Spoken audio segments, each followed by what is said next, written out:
ये थी हेडलाइंस, पर अब हम बताएंगे कि सोशल मीडिया पर कौन कौन से वीडियोस भर रहे हैं हुंकार। एक सेकंड चयन, सोशल मीडिया पर हुंकार भरने के बाद अब आप लोग यहाँ एबीपी न्यूज पर आ गए हैं। यही तो है अनकट का मास्टर स्ट्रोक। अनकट मतलब यूथ के स्टाइल में यूथ का मूड, क्योंकि यूथ की जबान समझता है अनकट। फेसबुक, यूट्यूब पर ये काम की बात फुल एंटरटेनमेंट के साथ करते हैं। अनकट अगर फॉलो नहीं किया तो आपको पता है ना क्या क्या मिस कर रहे हैं। जानने के लिए don't worry, Facebook, YouTube, Instagram पर जाकर लाइक कीजिए, सब्सक्राइब कीजिए uncut.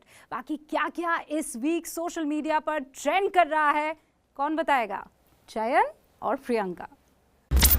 Hello and welcome to uncut. मेरा नाम है प्रियंका। मेरा नाम है चयन और सबसे पहले अनकट पर आपको झट दिखाते हैं वो वीडियोस जो हुए इस वीक सोशल मीडिया पर सबसे ज्यादा वायरल। फटी जीन से प्रॉब्लम है सीएम साहब को और हमें प्रॉब्लम है इस फटीचर सोच से। कपड़े नहीं, सोच बदलिए। बहुत बार ऐसा होता है कि लोग बहुत घूरते हैं, पता लग जाता है कि वो आपको घूर रहे हैं। वो एक अजीब सी फीलिंग आती है मेरे लिए कि क्या मैं comfortable, it's not like I am not comfortable with the eyes on me. मुझे बहुत ज्यादा इन चीजों से फर्क पड़ता नहीं है। सोशल मीडिया पर वायरल एक वीडियो का सच या फिर सिक्के के दो पहलू, जानने के लिए देखिए देश का मूड सिर्फ अनकट पर। क्या आपको पता है कि जिस पश्चिम बंगाल की सत्ता पर लगातार तीसरी बार काबिज होने की कोशिश ममता बनर्जी कर रही हैं, उसकी प्रेरणा कहां से मिली थी? क्या हुआ था 1993 में ममता बनर्जी के साथ मुख्यमंत्री ज्योति बसु के ऑफिस में? जानने के लिए देखिए अनकट। वीरेंद्र सहवाग 104 टेस्ट खेलने वाले इंडिया के महानतम खिलाड़ियों में से एक। सहवाग का टेस्ट करियर किसी चोट की वजह से खत्म नहीं हुआ था। मार्च 2013 यानी ठीक 8 साल पहले एक प्लेयर ने ऐसा धमाकेदार डेब्यू किया कि सहवाग को उस मैच के बाद टीम इंडिया में कभी जगह नहीं मिली। जी हां, हिस्ट्री अपने आप को रिपीट कर सकती है। जैसे शिखर धवन की उस इनिंग के बाद वीरेंद्र सहवाग का करियर खत्म हो गया था, ऐसा लगता है कि ईशान किशन और सूर्य कुमार यादव के डेब्यू के बाद T20 में शिखर धवन का करियर दी एंड हो सकता है। पूरी वीडियो क्रिकेट पर बहुत कुछ मिलेगा आपको अनकट पर। मेरे सामने यहाँ पर ये बहुत ही सुंदर दिखने वाली जो डिश है, इसका नाम है मुर्ग मखनी संगम। और वैसे तो मैं बहुत वेजिटेरियन आदमी हूँ, पर क्या करूँ, खाना अगर इतना अच्छा होता है ना तो मैं थोड़ा सा फिसल जाता हूँ। वाओ, मेरी मम्मी को मत बताना कि मैंने चिकन खा लिया, पर यार बहुत बढ़िया है। दिल्ली एनसीआर में रहते हो और फाइन डाइनिंग या फन डाइनिंग की तलाश है तो कहां जाना है बता रहा हूं अनकट पर। OnePlus 9 सीरीज के फोन्स 23 मार्च को लॉन्च हो रहे हैं और इस बार OnePlus ने अपने फोन्स की कैमरा परफॉर्मेंस इंप्रूव करने के लिए स्वीडिश कैमरा फर्म हैसलब्लेड के साथ पार्टनरशिप की है। तो क्या हैसलब्लेड के साथ पार्टनरशिप के बाद OnePlus फोन्स का कैमरा सच में बदल जाएगा? आपको क्या क्या नए चेंजेस यहां पर देखने को मिल सकते हैं, या फिर ये सिर्फ एक मार्केटिंग का हिस्सा है? जानने के लिए देखिए अनकट। ये सभी वीडियोस और बहुत कुछ मिलेगा आपको अनकट पर, तो तुरंत YouTube, Facebook पर जाकर अनकट फॉलो कर लीजिए, क्योंकि यूथ के स्टाइल के हिसाब से हमने प्रेजेंटेशन बदल दिया है। वैसे बदल तो कोरोना ने भी बहुत कुछ दिया है, लेकिन एक चीज है जो नहीं बदली है, वो है बॉलीवुड की सबसे खराब फिल्में। सही में। सो ऑनेस्ट मूवी रिव्यू को अगर आप देखना चाहते हैं तो उसको देखने के लिए अनकट पर देखिए कट गया। कट गया पे इस बार रिव्यू कर रहे हैं फिल्म मुंबई सागा का। मुंबई का किंग कौन? मुंबई का भाऊ कौन? मुंबई का अन्ना कौन? अरे मुंबई का जो भी कुछ कौन, ये मुंबई सागा देखकर आ गए। और ये उस वक्त की कहानी है चैन जब मुंबई बॉम्बे हुआ करता था। संजय गुप्ता की फिल्म है। Sanjay Gupta is back in form और जिस तरह की फिल्म है वैसे ही सोच के जाइए कि गैंगस्टर्स होंगे, पुलिस वाले होंगे, उनके पीछे एनकाउंटर होंगे और बम्बास्टिक डायलॉग्स होंगे। जॉन अब्राहम की इतनी मसल्स हैं, पर एक काम नहीं आता उनसे। जॉन अब्राहम से रोना नहीं आता सर। यार तो उनको रोना क्यों है? उनसे क्यों एक्टिंग करानी है? बड़े पर्दे पर देखिए, मजा आएगा। बहुत दिन बाद मास्क लगाइएगा और सोशल डिस्टेंसिंग का ख्याल रखिएगा। इस फिल्म में स्टार्स की भरमार है। यासिर भाई, मेरे ख्याल से 3 स्टार्स मिलने चाहिए। 3 स्टार तो बनते हैं यार। ये पैसा वसूल फिल्म है। हम दोनों ने देखी है यशराज फिल्म्स की संदीप और पिंकी फरार। तुम कहां फरार हो रहे हो यार? बैठो। सर, एक तो ये जो पिक्चर हॉल में जब हम गए तब भी इन्होंने हमें फरार नहीं होने दिया, और अब यहाँ से भी फरार नहीं होने दे रहे हो। बड़ी फिल्म है और जो हम पे गुजरी है वो दर्शकों पे ना गुजरे, बताना जरूरी है यार। संदीप और पिंकी फरार कैसी है? इतने बड़े बड़े नाम है। यशराज बैनर का नाम है, दिवाकर बनर्जी ने डायरेक्ट की है। इतनी बड़ी फिल्म है, कितने बड़े बड़े नाम है। नाम तो बड़े हैं पर दर्शन तो छोटे हैं। तो चलो पिक्चर में क्या क्या है ये हम बता देते हैं। तो ब्लैक कॉमेडी है और इंटेलेक्चुअल वाला क्लास डिवाइड है जो दिवाकर बनर्जी की फिल्मों में होता है। परिणीति चोपड़ा ने ठीक ठाक काम किया पूरी है। फिल्म परिणीति की है ये। अर्जुन कपूर से बेटर काम किया है, पर ये कपूर- कॉम्प्लीमेंट अपने आप में है नहीं। इतनी स्लो है चयन, इतनी स्लो है। हम कितने भी स्लो मोशन में बोल दें ना, वो भी फास्ट होगा पिक्चर के कम से कम सेकंड हाफ से। मत पूछिए कितनी स्लो है, आपके आंसू निकल आएंगे। पूरा जो पेशेंस का है ना, इस फिल्म में पेशेंस का कट गया। पेशेंस का कट गया। 2.5 stars.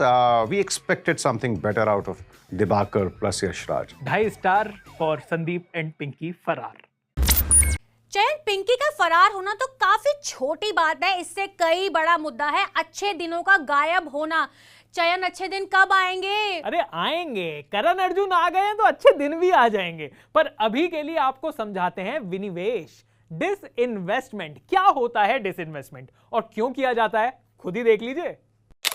विनिवेश यानी डिसइन्वेस्टमेंट, इसका मतलब होता है हिस्सेदारी बेचना। 90 के दशक में इसकी शुरुआत हुई। उस साल भारत सरकार ने विनिवेश के जरिए 3000 करोड़ रुपए की कमाई की।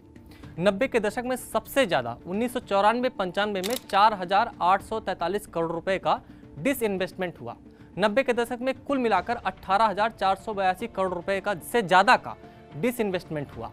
2001-2 से लेकर 2009-10 के बीच खूब डिसइन्वेस्टमेंट किया गया। इस दौरान अटल सरकार भी रही। अटल कार्यकाल को डिसइन्वेस्टमेंट का गोल्डन एरा कहा जाता है। अकेले 2000 से लेकर 2004 तक यानी अटल कार्यकाल में सरकार ने विनिवेश के जरिए 29,189 करोड़ रुपए जोड़े। ओवरऑल इस पूरे दशक की बात करें तो 2001-2 से लेकर के 2009-10 के बीच 58,493 करोड़ रुपए का डिसइन्वेस्टमेंट हुआ। अब आते हैं उस दौर में जिसमें डिसइन्वेस्टमेंट बूम पर रहा। 2010 से 2014 तक मनमोहन सरकार रही। इस दौरान 82,075 करोड़ रुपए से ज्यादा का विनिवेश हुआ। लेकिन 2014 से लेकर अब तक मोदी के सिर्फ 6 सालों में सरकारी कंपनियों की हिस्सेदारी बेचकर 3,48,294 करोड़ रुपए से ज्यादा की रकम जुटाई गई। अगर हम इस आंकड़े को एनालाइज करें तो हम देखेंगे कि बीजेपी की सरकार में सरकारी कंपनियों के शेयर बेचकर सालाना औसतन 29,381 करोड़ रुपए जोड़े गए और कांग्रेस की सरकार में सरकारी कंपनियों के शेयर बेचकर सालाना औसतन 8,274 करोड़ रुपए जोड़े गए। प्रियंका, क्या तुम जानती हो कि AIMIM का फुल फॉर्म क्या है? चयन, ये बुलेटिन के बाद में बताती हूँ, काफी लंबा है और टाइम हमारे पास थोड़ा कम है। अच्छा, ये बताए कि MIM के आगे ऑल इंडिया कब और कैसे जुड़ा? नहीं पता तो हमसे बिन मांगा ज्ञान ले लीजिए। आज की जो ऑल इंडिया मजलिस इत्तेहादुल मुस्लिमीन पार्टी है, वो अपने गठन के वक्त सिर्फ मजलिस इत्तेहादुल मुस्लिमीन हुआ करती थी। वो 1927 का साल था। तारीख थी 12 नवंबर। पार्टी के गठन का मकसद था मुस्लिमों की नुमाइंदगी करना। जगह थी हैदराबाद के नवाब महमूद नवाज खान का घर। लेकिन मुस्लिमों की नुमाइंदगी करते करते पार्टी ने मुस्लिमों के लिए अलग देश की मांग का समर्थन कर दिया, जिसकी शुरुआत की थी मोहम्मद अली जिन्ना और उनकी मुस्लिम लीग ने। 1938 में हैदराबाद को मुस्लिमों की अलग रियासत बनाने की वकालत करने वाले हैदराबाद के एक नवाब बहादुर यार जंग को इस पार्टी का अध्यक्ष बनाया गया। 1944 में उनकी मौत हो गई और फिर इस पार्टी के अध्यक्ष बने कासिम रिजवी। कासिम रिजवी रजाकारों का एक संगठन चलाते थे। ये रजाकार मुस्लिम लड़ाकों का एक संगठन हुआ करता था जो हैदराबाद का भारत में विलय करने के खिलाफ हुआ करते थे। उनका मकसद था हैदराबाद को इस्लामिक राज्य बनाना और इसके लिए नवाब के लिए लड़ाई करना। इसके लिए रजाकार मरने मारने पर भी उतारू थे। लेकिन तब देश के गृह मंत्री थे सरदार पटेल। उन्होंने हैदराबाद में सेना भेजी। करीब 5 दिन तक लड़ाई हुई और भारतीय सेना ने रजाकारों को तहस नहस कर दिया। रजाकार मारे गए। जो बचे उन्हें गिरफ्तार कर लिया गया। कासिम रिजवी को भी गिरफ्तार कर लिया गया और हैदराबाद भारत का अभिन्न अंग बन गया। भारत सरकार की ओर से कासिम रिजवी को 2 दिन का वक्त दिया गया कि वो चाहे तो पाकिस्तान चला जाए। कासिम रिजवी मान गया। उसने पाकिस्तान जाने से पहले MIM की एक बैठक बुलाई। सवाल था कि अब इस संगठन MIM यानी कि मजलिस इत्तेहादुल मुस्लिमीन का क्या होगा। उस बैठक में एक वकील भी शामिल थे जिनका नाम था अब्दुल वाहिद ओवैसी। उन्होंने उस संगठन की जिम्मेदारी अपने कंधों पर लेने की बात कही। लोग तैयार हो गए। कासिम रिजवी पाकिस्तान चला गया और फिर अब्दुल वाहिद ओवैसी ने भारत के संविधान में आस्था जताते हुए संगठन की कमान संभाली और उसे नया नाम दिया ऑल इंडिया मजलिस इत्तेहादुल मुस्लिमीन।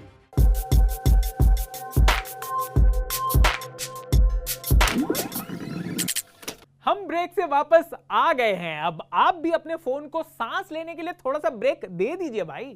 और अगर आप अपने फोन से दुखी हो चुके हो और उसके साथ ब्रेकअप करना चाहते हो तो टेक इट इजी पर ब्रांड न्यू फोन का रिव्यू देख लो। आज हम रिव्यू करेंगे ओप्पो के latest camera phone F19 Pro का। 21,490 रुपए इसका प्राइस है। और सबसे पहले बात इस फोन के डिजाइन की। तो डिजाइन और लुक्स में F19 Pro किसी भी प्रीमियम सेगमेंट फोन से कम नहीं लगता। बैक पैनल नीट है और बड़ा ही क्लासी लगता है। काफी लाइट वेट भी है और स्लिम भी। Design wise it's one of the best phone in this range. 6.43 inch की सुपर एमोलेड डिस्प्ले आपको मिलती है जो काफी ब्राइट है। नेचुरल कलर्स आपको स्क्रीन पर दिखेंगे और जो टच रिस्पॉन्स है वो भी काफी अच्छा है। लेकिन F19 Pro में आपको 60 हर्ट्ज डिस्प्ले मिलती है, ये 90 हर्ट्ज पैनल नहीं है। कैमरा की बात करें तो 48 मेगापिक्सल क्वाड कैमरा सेटअप इसका स्ट्रॉन्ग पॉइंट है। डे लाइट में फोन अच्छे फोटोज क्लिक करता है। डिटेल्स, एक्सपोजर और कलर ऑन पॉइंट रहते हैं। लेकिन जब वाइड एंगल शॉट्स आप लेते हो तो उनमें एक्सपोजर थोड़ा इधर उधर हो जाता है। कलर्स भी कभी कभी वॉश्ड आउट से लगते हैं। लेकिन क्लोज शॉट्स में नियर परफेक्ट एज डिटेक्शन आपको मिलता है। सेल्फीज की बात करें तो 16 मेगापिक्सल का कैमरा है और इससे लिए गए सेल्फीज आपको पसंद आएंगे। प्रोसेसर और परफॉर्मेंस की अगर बात करें तो ये इस फोन का वीक पॉइंट है। इसमें आपको Helio P95 मिलता है और ये 1 साल से ज्यादा पुराना चिपसेट है। डे टू डे यूसेज में तो मुझे कोई लैग फील नहीं हुआ, लेकिन हैवी यूसेज पर फोन थोड़ा स्लो पड़ा। और अगर आप गेमिंग करते हैं तो शायद ये फोन आपके लिए नहीं बना है। I played call of duty और आधे घंटे गेमिंग करने पर मैंने फ्रेम ड्रॉप्स नोटिस किए और साथ ही फोन थोड़ा हीट भी हुआ। बैटरी 4310 mAh की है और मुझे इस फोन पर इजीली 1 दिन का बैटरी बैकअप मिल गया। To sum up, design wise, it's one of the best in this range. You will like it. Display ठीक है, एक्यूरेट कलर्स आपको यहाँ पर मिलते हैं। कैमरा परफॉर्मेंस भी मुझे इस फोन की अच्छी लगी। लेकिन यहाँ पर एक प्रॉब्लम है और वो ये कि 22,000 रुपए में Helio P95 को जस्टिफाई करना मुश्किल है। वैसे F19 Pro के इन डेप्थ रिव्यू के लिए आप अनकट के यूट्यूब चैनल पर आए, वहां पर आपको हर फोन के डिटेल रिव्यू मिलेंगे। और हाँ, I have a surprise for you today.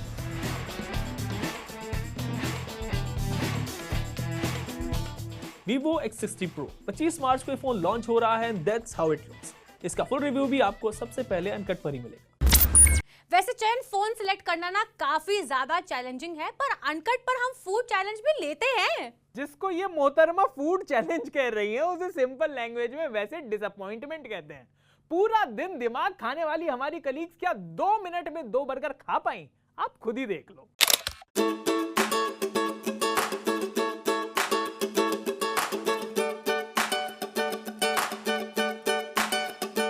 Welcome to our next food challenge. 2 minute में 2 बर्गर्स। स्टार्ट हो गया था।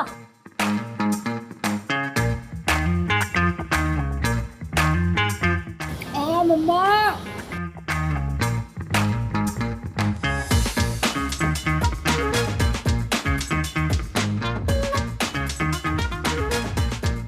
इसमें लेयर थी। ओह माय गॉड, 4 पेटी का है ये। मेरे जबड़े दुख गए। ये फिनिश होगा।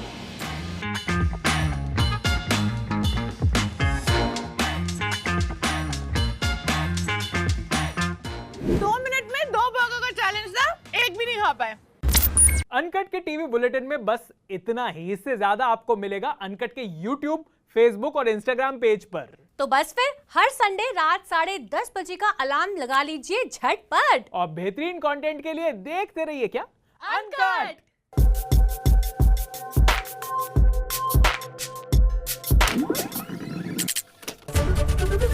ABP न्यूज आपको रखे आगे।